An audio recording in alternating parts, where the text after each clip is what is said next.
चलो बच्चों, फाइनली मैं ये दोबारा बना रहा हूँ आप लोगों के लिए टॉपिक। जो सेक्शंस मैं आपको पढ़ाने वाला हूँ, उसमें जो सबसे इम्पोर्टेंट सेक्शन है वो है सेक्शन 42, जो आप लोगों ने पार्टनरशिप में सीए फाउंडेशन में भी पढ़ा होगा। टॉपिक का नाम है बच्चों, assignment and transfer of partnership rights. Assignment का मतलब आप लोगों को पता है कि जब कोई भी व्यक्ति अपने बेनिफिट्स को ट्रांसफर करता है, अपने बेनिफिट्स जब किसी और को देता है, तो उसे हम असाइनमेंट कहते हैं। अब ये हम लोगों ने पढ़ा है। और जब बेनिफिट्स और लाइबिलिटी दोनों ट्रांसफर होती है तो उसे हम सक्सेशन कहते हैं। तो यहाँ पर हम असाइनमेंट के बारे में पढ़ने वाले हैं। तो यहाँ लिखा है कि एलएलपी के वन ऑफ द पार्टनर ने अपना जो राइट है, जो भी राइट होगा जो मैं आपको पढ़ाऊंगा, वो ट्रांसफर कर दिया किसी और को, तो उसके क्या कॉन्सिक्वेंसेस होंगे वो मैं आपको पढ़ने वाला हूँ। एग्जाम्पल के थ्रू पढ़ाऊंगा, ध्यान देना। तीन पार्टनर है एक्स वाई जेड।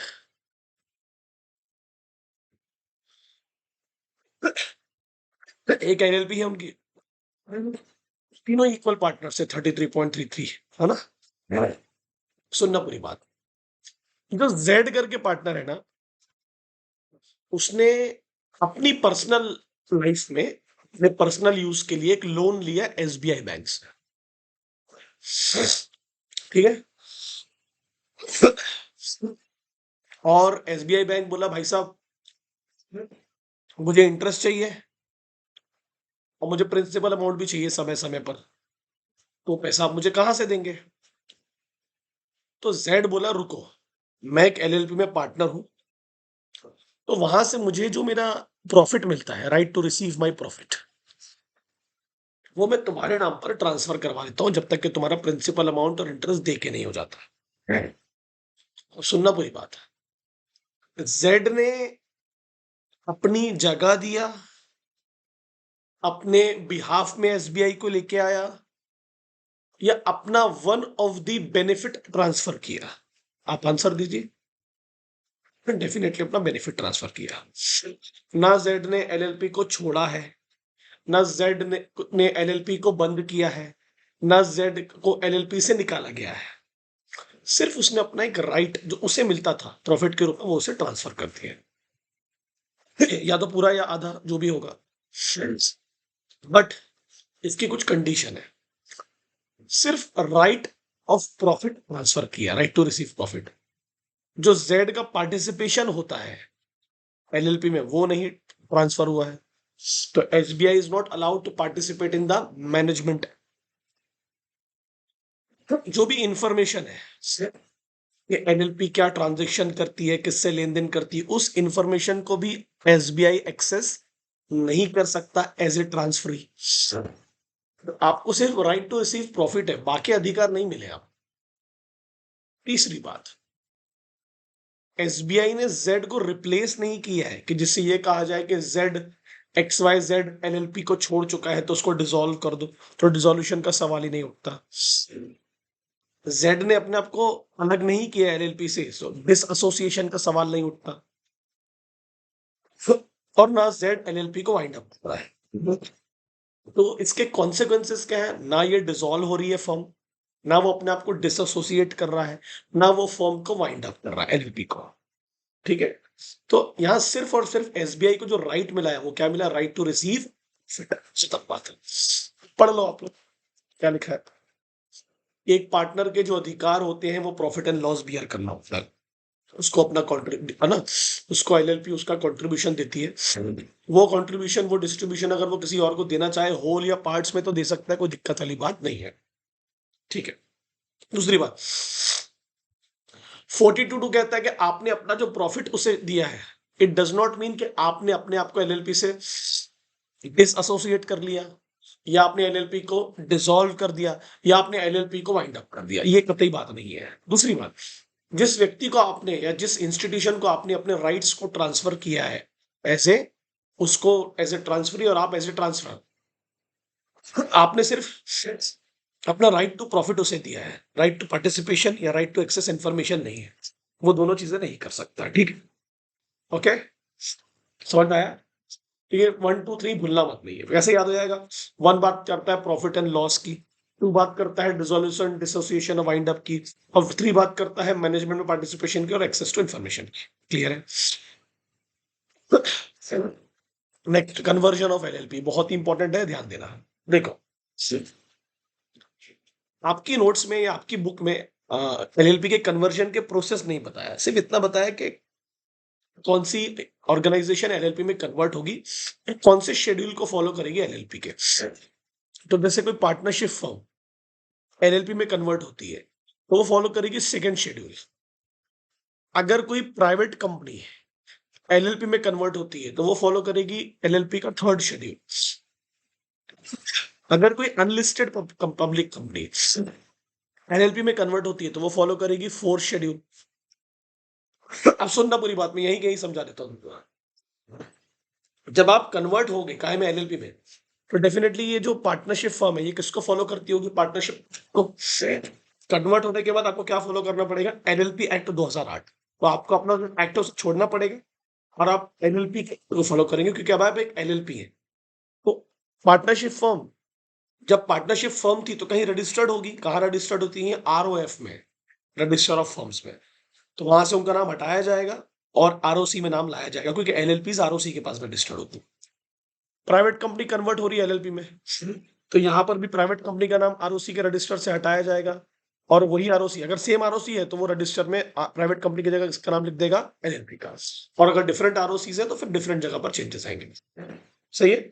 और सेम पब्लिक कंपनी में भी ऐसी होगा, अगर अनलिस्टेड पब्लिक कंपनी है तो उसका भी नाम आरओसी से हटाकर, रजिस्टर से हटाकर एलएलपी का नाम वहां पर आया जाएगा। दूसरी बात, आप एक पार्टनरशिप फर्म थे तो आप पार्टनरशिप एक्ट 1932 फॉलो करते थे, अब आप फॉलो करेंगे एलएलपी एक्ट 2008। आप एक प्राइवेट कंपनी थे तो आप फॉलो करते थे कंपनीज एक्ट 1956 या कंपनीज एक्ट 2013, अब आप फॉलो करेंगे एलएलपी 2008। सिंपल है।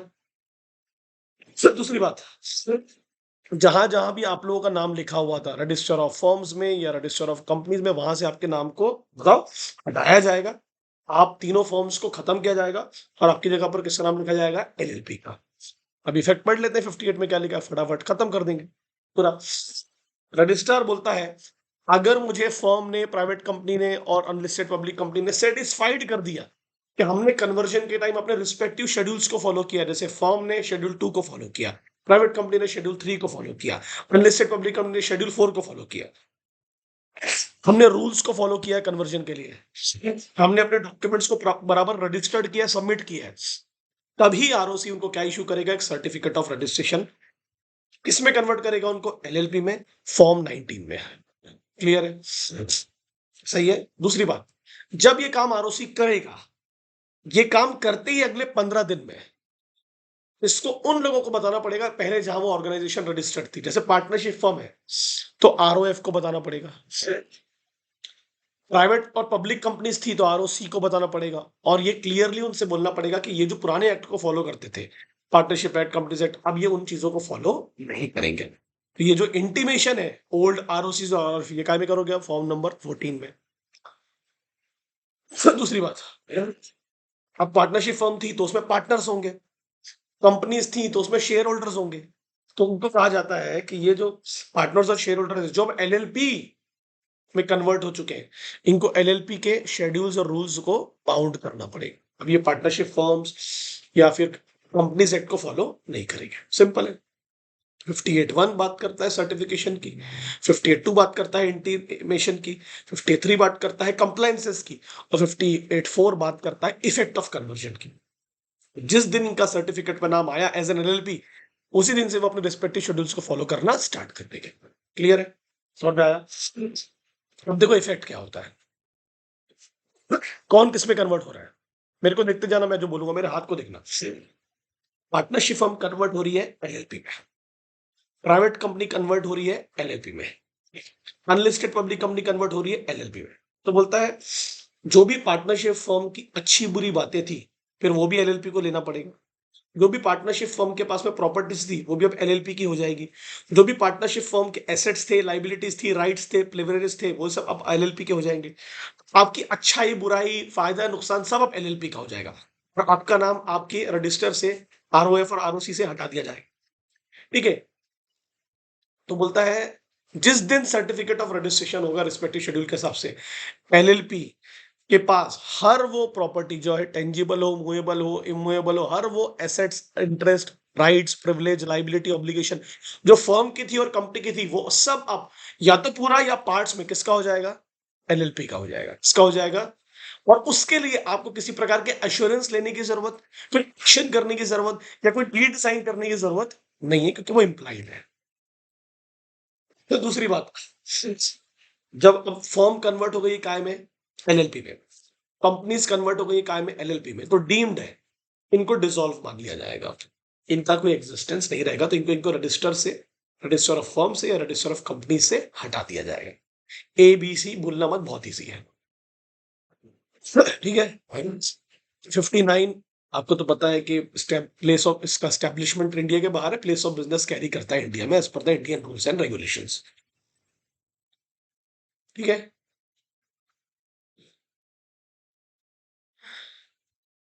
अरे यार, सॉरी गाइस, बहुत सर्दी हो गई है, साल भर की सर्दी हो गई ऐसा लग रहा है। ठीक है। अब आ जाओ आप section 60, very very important section. आपको तीन शब्द दिख रहे होंगे। एक है कॉम्प्रोमाइज, समझौता। ठीक है। एक है अरेंजमेंट, जुगाड़। अरे यार, सॉरी। और एक है रिकंस्ट्रक्शन, मतलब दोबारा से रीस्टैब्लिश करना किसी चीज को। गौर से देखना, सुनना मैं क्या बोल रहा हूँ। समझौता किससे होगा, जुगाड़ कौन करेगा, और रिकंस्ट्रक्शन किस किस का होगा, ये अलग अलग चीजें मैं आपको बताने वाला हूँ। बहुत इंपॉर्टेंट टॉपिक है, भूलना। कॉम्प्रोमाइज कब करती है एलएलपी? जब उसकी लाइबिलिटीज उसकी एसेट से ज्यादा हो, मतलब उसके ऊपर बहुत सारा लोन है, बहुत सारी लाइबिलिटीज है, तो वो अपने क्रेडिटर से कॉम्प्रोमाइज करती है। कैसे? वो उसको बोलेगी I am not able to pay the liabilities because I don't have enough assets, तो क्यों ना आप मेरे इंटरेस्ट रेट्स को कम करो, इसको हम समझौता करते हैं। क्यों ना आप मेरे जो टाइम शेड्यूल है रिपेमेंट का उसको बढ़ा दो, अमाउंट को रिड्यूस कर दो। कुछ ना कुछ कॉम्प्रोमाइजेस करने की बात करेगी। किसके साथ में? क्रेडिटर के साथ में। किसके साथ में? क्रेडिटर के साथ में। ये हुआ पहला पॉइंट कॉम्प्रोमाइज का। दूसरा अरेंजमेंट, मैं एग्जांपल बना के रखा हूं, बड़ी गंदी राइटिंग में बट समझ में आ जाएगा, पढ़ाऊंगा अच्छा मैं। तीन पार्टनर है जिनका नाम है एक्स वाई जेड। क्या नाम है? बोलो बेटा, एक्स वाई जेड। ठीक है। ये शू मैन्युफैक्चरिंग फर्म इन्होंने एलएलपी खोली है, शू मैन्युफैक्चरिंग एलएलपी। उसमें जो जेड है ना, ही नोज अबाउट एवरीथिंग। शू कैसे बनते हैं, रॉ मटेरियल कहाँ से आता है, कहाँ बेचना चाहता है। तो he was one of the active partner ना, अपॉइंटेड बाय द एलएलपी कि आप संभालो सब कुछ। अनफॉर्चुनेटली क्या होता है, कुछ समय के बाद में जो शू का बिजनेस है वो उनका बहुत ही लॉसेस में चले जाता है, perpetual losses. So they decided कि इस बिजनेस को हम बंद करेंगे, मतलब नेचर ऑफ बिजनेस चेंज हो रहा है और एक ऐसा अरेंजमेंट करेंगे, एक ऐसा जुगाड़ करेंगे कि जिससे हम एलएलपी को कंटिन्यू कर पाए एक नए बिजनेस के साथ। तो उन्होंने ए करके एक व्यक्ति को एज ए पार्टनर ज्वाइन करवाया और बोला हम रबर का बिजनेस करेंगे, उसमें टायर वायर बनाएंगे, टायर वाली कंपनियों से टाई अप करेंगे क्योंकि वो तो बिजनेस कभी खत्म नहीं होना है। अब इन्होंने ये अरेंजमेंट किया आपस में बात की पहले तो, फिर ये अरेंजमेंट में इन्होंने अपनी रोल्स एंड रिस्पॉन्सिबिलिटी भी चेंज की। पहले जो मैनेजमेंट का पूरा काम था वो जेड के पास था, अब वो पूरा काम किसके पास चले गया है? ए के पास में। So it is the management, it is the arrangement between LLP and its partners. In case of not getting the enough revenue, not getting the enough profit, not getting the perpetual profits, ये सब चीजें, not getting the stability in the financial position. तो compromise किसके बीच में हो रहा है? LLP and creditor. Arrangement किसके बीच में हो रहा है? LLP and it's partners. Clear? अब आ जाओ फटाफट यहाँ पर, क्या लिखा है? 61 कहता है कि कॉम्प्रोमाइज और अरेंजमेंट होगा किसके बीच में? पहला बोलता है एलएलपी और क्रेडिटर के बीच में कॉम्प्रोमाइज होगा। कंडीशन बता दिया मैंने क्यों होगा, लिख लेना आप। और एलएलपी और पार्टनर्स के बीच में क्या होगा? अरेंजमेंट। वो भी कंडीशन बता दिया बिजनेस के नुकसान। ये बात बताएगा कौन एलएलपी को? कोई तो बताएगा ना। तो बोलता है सर, या तो एलएलपी खुद बताएगी कि ये हमको कॉम्प्रोमाइज या अरेंजमेंट करना है ना, या तो क्रेडिटर बताएगा कॉम्प्रोमाइज की कंडीशन। अगर अरेंजमेंट हो रहा है तो कोई पार्टनर बताएगा, और अगर वाइंड अप कर रहे हैं हम लोग इसको एलएलपी को, तो फिर लिक्विडेटर बताएगा जो कोर्ट अपॉइंट करता है, लिक्विडेटर ऑफिस में। पहुंच गई एप्लीकेशन किसके पास में? ट्रिब्यूनल के पास। अब आपको तो पता है ट्रिब्यूनल एकदम से जजमेंट नहीं लेता, एकदम से ऑर्डर पास नहीं करता। तो देखो ट्रिब्यूनल ने क्या बोला। ट्रिब्यूनल ने एक ऑर्डर पास नहीं किया। किसको? क्रेडिटर को और पार्टनर्स को। क्रेडिटर्स को दिया इन केस ऑफ कॉम्प्रोमाइज, और पार्टनर्स को दिया इन केस ऑफ अरेंजमेंट। आप एक मीटिंग करो। मीटिंग कैसे करोगे, कहाँ होगी, किस तरीके से होगी, वो मैं आपको बताऊंगा। ट्रिब्यूनल डायरेक्ट करेगा। और आप ये कॉम्प्रोमाइज और अरेंजमेंट का एक अप्रूवल लो, डुअल अप्रूवल, आप दोनों। देखो अगर मेंबर पर्सन की मीटिंग है, जितने भी मेंबर होंगे ना उसमें, किसमें? एनएलपी में उसकी मेजोरिटी माननी चाहिए। मेजोरिटी कितनी होती है आपको तो पता है, मेंबर्स 50% से ज्यादा लोग मानने चाहिए, उस बात पर अप्रूवल होना चाहिए। अगर वोटिंग हो रही है शेयर होल्डिंग पे या डेप्ट के आधार पर, कि किसके पास कितनी शेयर होल्डिंग है या किसके पास कितनी डेट है, तो उसमें उन लोगों की बात मानी जाएगी जिनकी वैल्यू डेट और शेयर होल्डर की मिला के 3/4 से ज्यादा होगी। जैसे एग्जांपल के तौर पर क्रेडिटर्स, जैसे एलएलपी को क्रेडिट मिला 100 रुपए का, अब उसमें से 10 क्रेडिटर थे, बट जो 3 क्रेडिटर थे ना, उनने ही 80 रुपए का लोन दे दिए थे, मतलब 3/4 से ज्यादा का लोन तो इन्हीं के पास था। तो ये जो बोलेंगे फिर वो होगा।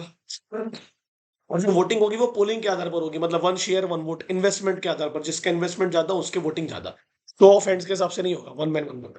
तो अगर ये मेंबर्स या फिर क्रेडिटर्स मिलके पास कर देते, जैसे यहाँ कितना लग रहा है 50% से ज्यादा, यहाँ कितना लग रहा है 75% से ज्यादा, अगर ये कंडीशंस पास हो जाती हैं तो एनसीएलटी अप्रूवल दे देगा किसको? अरेंजमेंट को और कॉम्प्रोमाइजेस को। ठीक है। दूसरी बात, ये बड़ा इंपॉर्टेंट चीज है, सुनना बेटा। एक्सेप्शन है, अभी ऊपर लिखा है कि अप्रूवल दे देगा, नीचे क्या बोल रहा है देखो।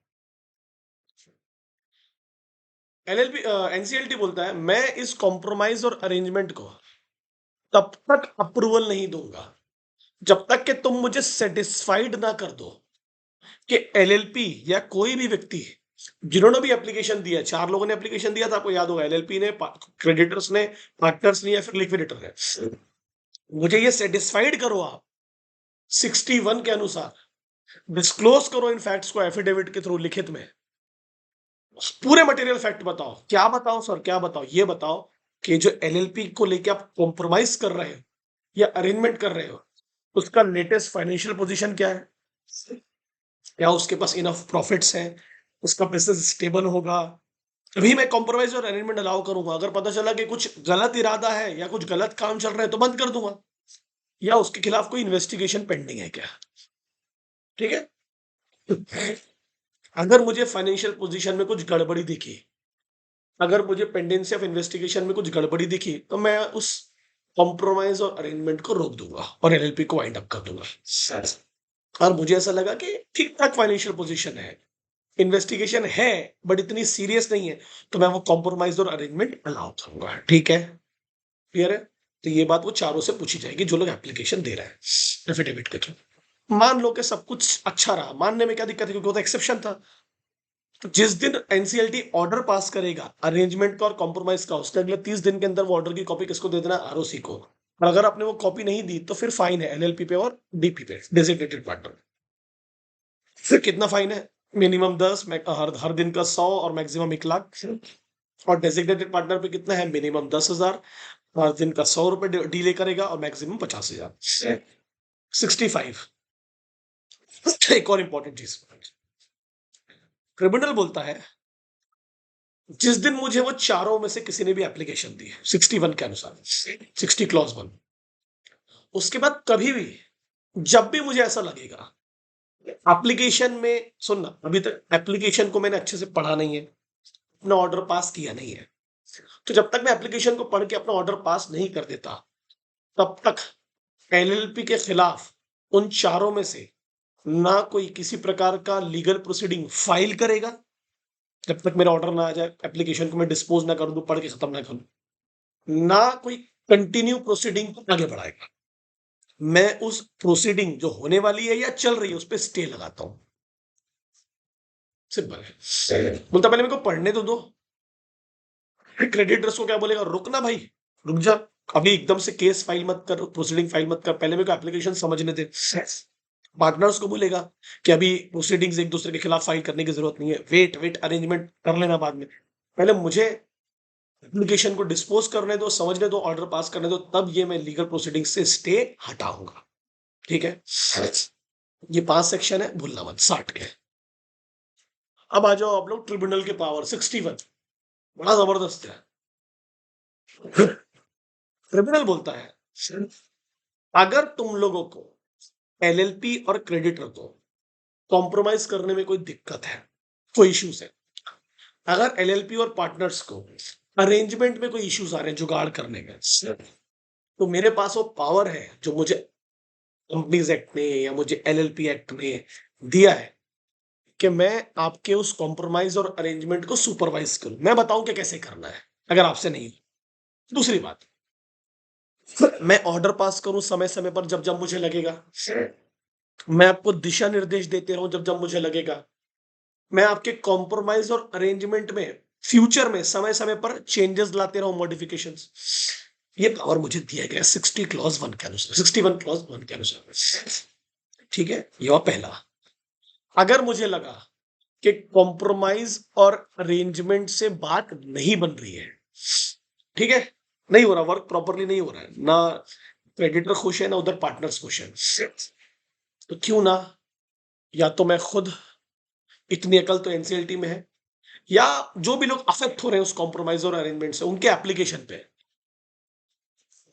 मैं एलएलपी को वाइंड अप कर दूं। क्लियर है कि नहीं?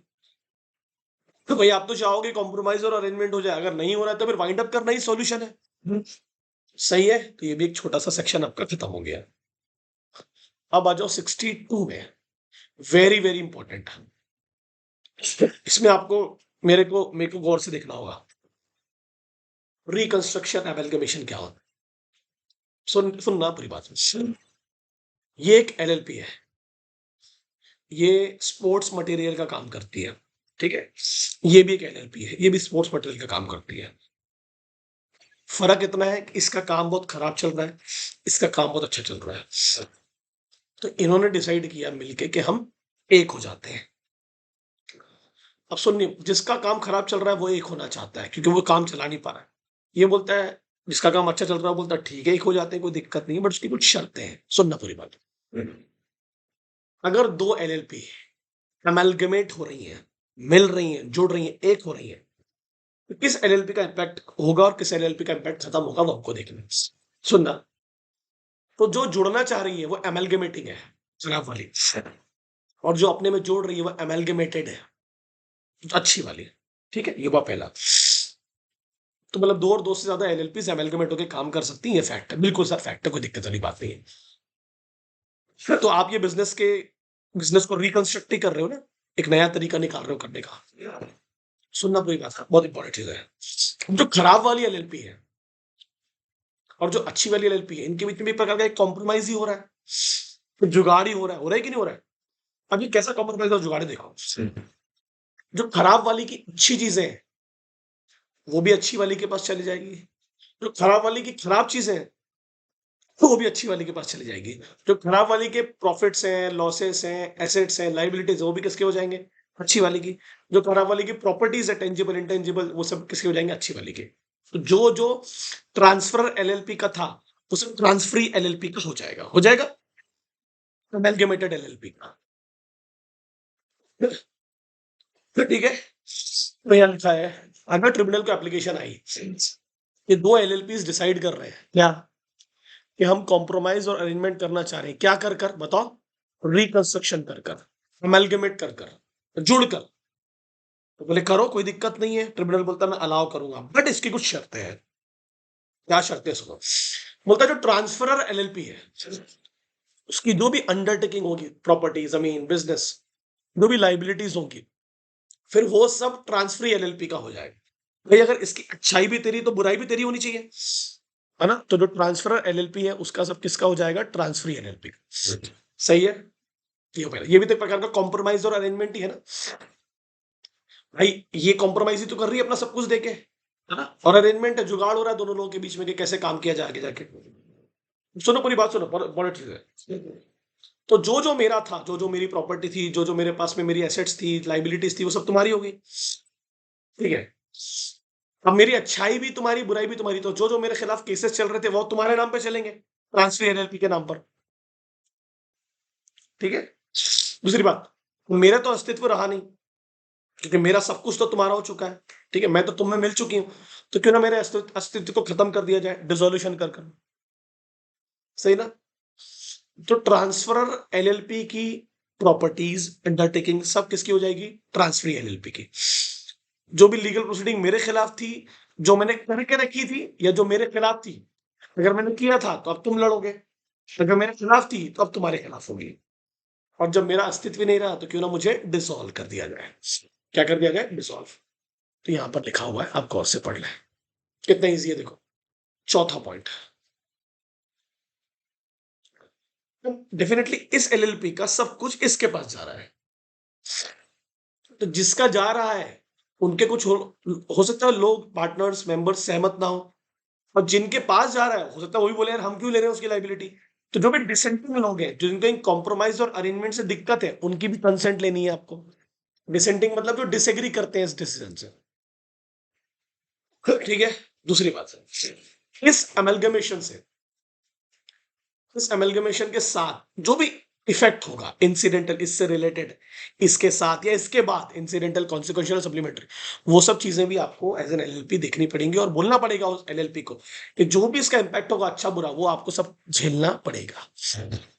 ठीक है, बिल्कुल सर। पर इसकी एक दिक्कत है, इसके दो एक्सेप्शन है। पहला एक्सेप्शन सिंपली कहता है, एनसीएलटी क्या कह रहा है देखो, बोलता है मैं तब तक के एमलगमेशन अलाउ नहीं करूंगा, मैं तब तक की ये कॉम्प्रोमाइज और अरेंजमेंट अलाउ नहीं करूंगा एमलगमेशन के रूप में, जब तक के, ध्यान देना, जब तक के मुझे आरओसी के पास से रिपोर्ट ना आ जाए। क्या कि ये जो एलएलपी है, जो अपने आप को एमलगमेट कर रही है इस एलएलपी में, इसके फेयर्स, इसके पार्टनर के प्रिजुडिशियल नहीं थे, खिलाफ नहीं थे, इसने ऐसा कोई काम नहीं किया जो पब्लिक इंटरेस्ट के खिलाफ था। बस ये अपनी मजबूरियों के कारण एमलगमेट हो रही है, मतलब कुछ गलत काम को छुपाने के लिए एमलगमेट नहीं हो रही। तो जब तक कि ये आप मुझे बताओगे नहीं, मैं इसको एमलगमेट नहीं करूंगा।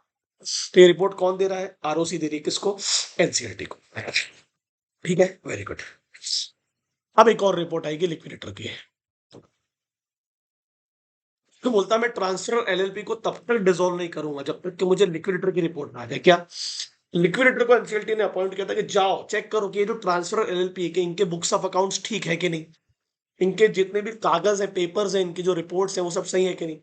अगर इनके बुक्स क्लियर है, अगर इनके पेपर्स क्लियर है, इन पर कोई फालतू की इन्वेस्टिगेशन नहीं है, इन्होंने कभी पार्टनर्स के खिलाफ काम नहीं किया, पब्लिक इंटरेस्ट के खिलाफ नहीं काम किया, तो मेरे को ये बात बता दो, मैं इनको कन्वर्ट कर दूंगा, टाइम में रिगमेंट कर दूंगा और इनको डिसॉल्व कर दूंगा रजिस्टर से, इनका आइडेंटिटी खत्म कर दूंगा। ये दो कंडीशन आपको ध्यान रखनी है, एक आरओसी की रिपोर्ट मिलेगी प्रीजुडिशियल वर्क को लेकर, और एक मिलेगी बुक्स एंड पेपर्स को लेकर ऑफिशियल लिक्विडेटर की रिपोर्ट। जब ये दोनों रिपोर्ट आ जाएगी तो एनसीएलटी क्या कर देगा, एमलगमेशन कर देगा, कॉम्प्रोमाइज कर देगा, अरेंजमेंट कर देगा, ट्रांसफर एलएलपी के बीच में और ट्रांसफर एलएलपी के बीच में। क्लियर है।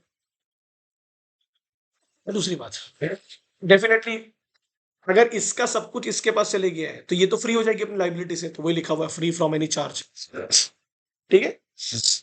दूसरी बात, जिस दिन आप ये अमेलगमेशन करो उसके अगले 30 दिन के अंदर ये बात आपको किसको बतानी होगी, एज एन, बोलो, ये ऑर्डर की कॉपी किसके पास जाएगी, आरओसी के पास में।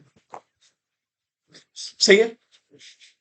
तो आरओसी को तो बताना पड़ेगा ना भाई कि दो एलएलपीज एक हो चुकी हैं और एक की आइडेंटिटी खत्म हो गई है और दूसरी ने उसको अपने आप ले लिया है। अगर आप ये 60-3 वाली बात नहीं करते, 30 दिन के अंदर आरओसी को नहीं बताते, तो फिर फाइन है। आप फाइन देख लीजिए, पेनाल्टीज है 10,000, 100 और 1 लाख। 10,000, 100 और 50,000। फिर एक्सप्लेनेशन दिया है प्रॉपर्टी मतलब प्रॉपर्टी के राइट्स भी एक प्रकार की प्रॉपर्टी का पार्ट है, प्रॉपर्टी का कोई पावर है तो वो भी प्रॉपर्टी का पार्ट है, लाइबिलिटीज का भी लिखा हुआ है उसमें डिटेल। क्लियर है? एक एलएलपी कभी भी किसी दूसरी कंपनी में अमेलगमेट नहीं होगी। ये लास्ट सेक्शन है 63, दैट इज एक एलएलपी वाइंड अप हो सकती है अपनी मर्जी से भी, ट्रिब्यूनल के पावर से भी। अब वाइंड अप होगी तो कैसे होगी देख लो, कौन कौन से सर्कमस्टांसेस है, पढ़ लो और खत्म करो फटाफट। एलएलपी खुद वाइंड अप हो सकती है, बिल्कुल हो सकती है, ट्रिब्यूनल के कहने पे भी हो सकती है, बिल्कुल सर। एलएलपी चलाने के लिए कितने पार्टनर चाहिए? 2। अगर 2 में से एक की मृत्यु हो गई या बीमार हो गया या कुछ भी वजह से वो नहीं है, तो कितने पार्टनर हो गए अब? एक। अपन ने क्या बोले थे कि मिनिमम से अगर कम होती हो तो 6 महीने तक धंधा कर सकते हो, बट अगर 6 महीने से ज्यादा हो गए तो फिर ऐसी एलएलपी चलाने की जरूरत ही नहीं है, तो बंद करो ऐसी एलएलपी को। Second point. तीसरा वाला पॉइंट हटा दिया गया तो उसको पढ़ने की जरूरत नहीं है। चौथा, अगर एलएलपी कोई ऐसा काम कर रही है जो देश की अखंडता, देश की इज्जत, देश की लिबर्टी के खिलाफ है, सॉवरेनिटी और इंटीग्रिटी, तो बंद करो भाई। सरकार के खिलाफ है या देश के खिलाफ है? ठीक है? अरे यार, जैसे कि मना करके रखा है सरकार ने कि पाकिस्तान की कंपनियों से काम नहीं करना, उनके साथ मिलकर काम करो, चाइना की कंपनी के साथ मिलकर काम नहीं करना, उनके साथ मिलकर, तो करा दिया ना। सॉरी यार, अंदर तो नहीं आ रहा ना।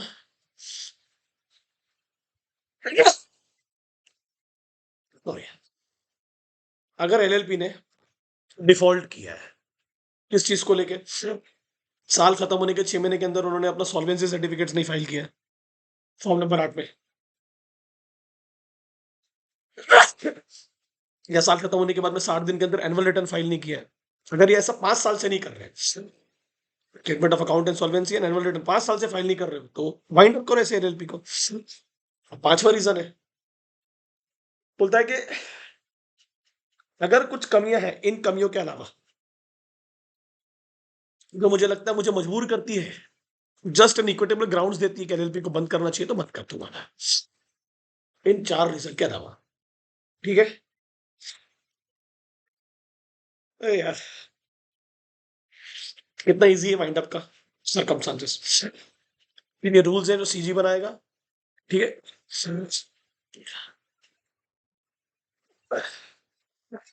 बोलता अगर एक पार्टनर पैसे देता है इसको एलएलपी को किसी और से बिजनेस करने के लिए, तो फिर वो पार्टनर ये एलएलपी का क्या कहलाएगा? बोलो, क्रेडिट पार्टनर नहीं कहलाएगा। फिर उसके भी अधिकार वही होंगे जो क्रेडिटर के होते हैं, सेम राइट्स एंड ऑब्लिगेशंस। क्योंकि आपने पैसा दिया अगर बिजनेस करने के लिए, तो फिर ऐसे पार्टनर नहीं दिया, क्योंकि वो तो ऑलरेडी आप दे चुके हैं जब आए थे शुरुआत में, ऐसे क्रेडिटर दिया बिजनेस ट्रांजेक्शंस।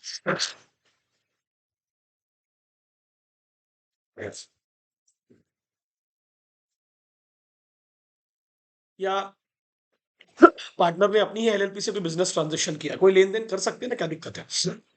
अपनी एलएलपी से माल खरीदा, तो फिर वो तुम ऐसे पार्टनर नहीं खरीदोगे, फिर ऐसे कस्टमर खरीदोगे। लोन दोगे तो फिर ऐसे क्रेडिटर, लोन लोगे तो फिर ऐसे डेटर, इस तरीके से पार्टनर नहीं। ये आप लोग पढ़ लेंगे, ये आपके सेक्शन है, बहुत ईजी है, फीस वाला पनिशमेंट है, ये पढ़ के खत्म करेंगे चैप्टर, चलो फिनिश। तो मुझे बताओ लाइक करके, कमेंट करके कि भाई ये जो आज पढ़ाया ये समझा क्या आपको अच्छे से, प्लीज याद से। तो मैं उम्मीद करता हूँ कि इस बार आवाज आ रही होगी।